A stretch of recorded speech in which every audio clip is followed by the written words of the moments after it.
Thank you very much, Madam Speaker. Every 1st of May, we remember the workers in Chicago at the turn of the 20th century who fought to achieve better working conditions, who fought against the company owners who would not give them healthcare, vacation, and who were completely undermining their rights. In order to tell you why the right to strike is important, in order to express society's demands and to achieve change, we'll be addressing 3 main arguments. The first 2, which I will be addressing, are how strikes express society's demands and strike as a means of change. Afterwards, my teammate Jesus will talk about improving society and the system. But first, I would like to make some rebuttal on some of the points that the proposition side made. First of all, on your definition, we don't really understand why we are not including strikes against the government in which we express our demands against the government, because these are also types of strikes. However, we are going to allow this definition. However, we do believe that your definition includes strikes in the public sector, as your example of Oaxaca shows. First of all, you talked about how the company is affected, how the company loses money. Oh, what a shame. CEOs, with their massive riches, with their massive wealth, are losing some of their money, while people should continue living with minimum wages, working in sweatshops, while not really having the money required to have a good quality of life. You also said how strikes destroy everything that is around. Ladies and gentlemen, I think this is a bit exaggerated. There are strikes which are based on talking and communication, and not necessarily are destroying your city. No, thank you, sir. You also talked about the economic crisis. You talked a lot about the economic crisis, when I think that due to the economic crisis is the reason why we should be giving decent salaries to people, which can be achieved through strikes. Because people actually need money to survive during times of economic crisis, not just companies, ladies and gentlemen.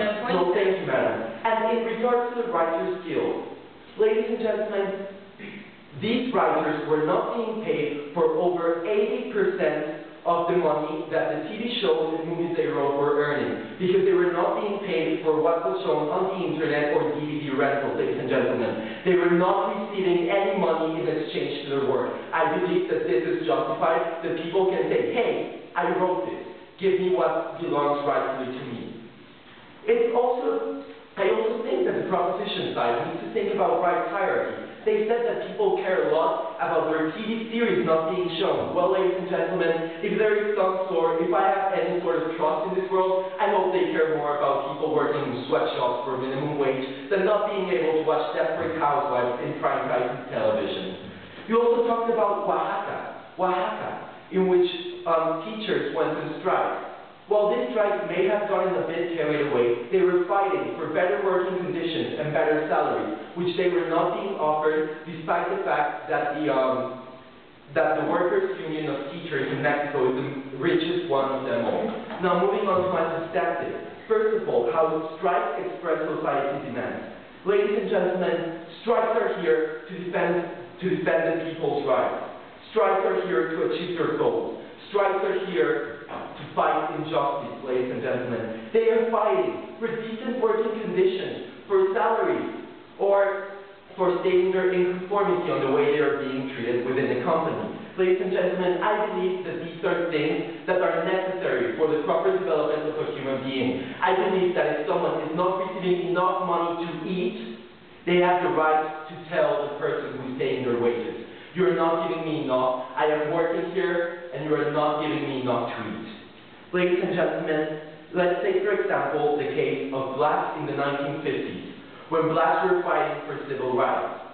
They actually refused to work in poor working conditions because they were being paid less salaries than white workers whilst being segregated in the workplace. They refused to work, ladies and gentlemen. They refused to work, they had sit-ins, they had strikes, ladies and gentlemen. Why?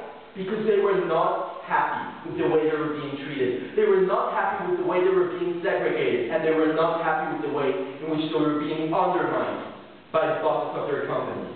Ladies and gentlemen, this shows us how the freedom of expression is important, how strikes are actually a means of expression, ladies and gentlemen. And what proposition side is trying is blocking this expression, is not allowing these people who have to survive things such as not having enough money to eat, such as not having the vacation, things we take for granted. And they do not want to allow it. They don't want them to express their anger. Ladies and gentlemen, it is only through strikes that they are able to get public support. Coming back to the example of the blacks, I'll take in a second. Coming back to the example of blacks in the 1950s, they were shown in newspapers, they were heard in the radio, and people actually knew.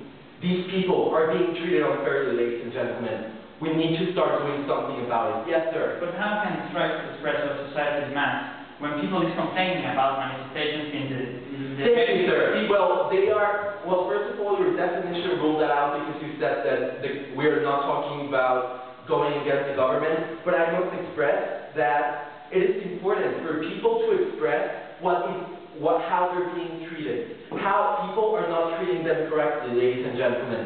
And if this is shown through a strike, then be it, ladies and gentlemen. Let them express what is rightfully being taken away from them.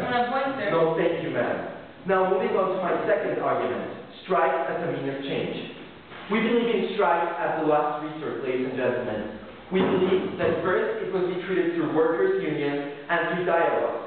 But when this does not suffice, strike is necessary. When in the 1980s, UK miners were being forced to mine coal in poor salaries and unsafe environments, some of them suffering from black lung diseases, ladies and gentlemen, I believe they deserve to strike. I believe it is justified for them to not want to die a painful death because they were working in unsafe environments in the mines, ladies and gentlemen. The nature of strike is to be able to bring forth an ultimatum, and in this way it ensures a response from the bosses. Ladies and gentlemen, by having people not working, not giving you an income, you are forced to do something. For example, in South Africa, currently, before the 2010 World Cup, people working in poor conditions, building the stadiums and such, have been on strike, ladies and gentlemen. Why? Because they were working in poor conditions and were not offered proper salaries. And this has forced the companies who are building these stadiums to have to listen to them, because they have set an ultimatum. This World Cup is not happening if you continue treating me this way. Ladies and gentlemen, strikes are necessary because they can truly achieve change. By having an ultimatum, the bosses are forced to do something. And it is only in this way that people can demand their rights, that society can truly achieve their goals and be treated fairly. It is for these reasons that I beg this House to oppose this motion. Thank you very much.